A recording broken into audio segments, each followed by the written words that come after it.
Alors vous me demandez l'avis des libéraux français sur la guerre, et de manière très claire, ils sont bien sûr des opposants à la guerre, ils l'ont toujours été, c'est la grande tradition libérale française, même on peut remonter au XVIe, au XVIIe siècle jusqu'au XXe siècle, ils sont tous des opposants farouches parce que eux, ils proposent bien sûr une société fondée sur l'échange volontaire, sur la coopération, sur le contrat, et non pas sur la concurrence par la violence et l'appropriation par la violence et la force. Et donc la guerre, c'est une expression de cela.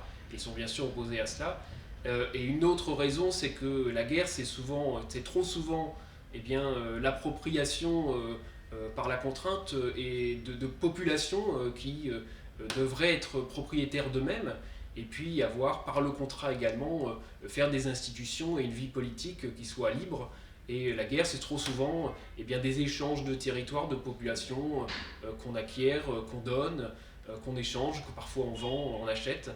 Et donc ça, bien sûr, ils sont très opposés à tout cela, à ces pratiques-là.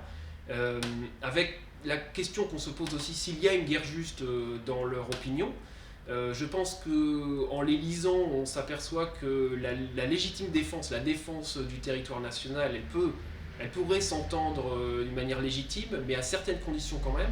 C'est que ce soit la protection de la propriété et de la liberté politique chez cette population, et également que cette défense, que cette légitime défense, elle soit dans un cadre comme la légitime défense individuelle, donc avec des limitations assez strictes qu'ils entendent. Avec une dernière question qui est comment ils se poseraient la question de l'Ukraine, d'Israël qui nous interroge aujourd'hui.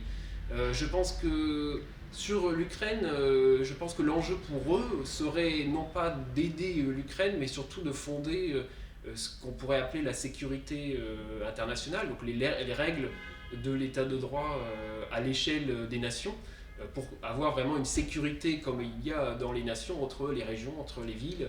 Les villes ne s'attaquent pas. Et il faudrait donc pouvoir avoir une sécurité mondiale, et qu'au-delà d'une question de cette nation ou cette nation qui se sont en démêlés, il y a la question plus fondamentale de comment former, garantir la sécurité à l'échelle des nations. Je pense que c'est l'objet principal qui se pose aujourd'hui sur Israël, sur l'Ukraine, et qui pourrait malheureusement se poser encore beaucoup à l'avenir.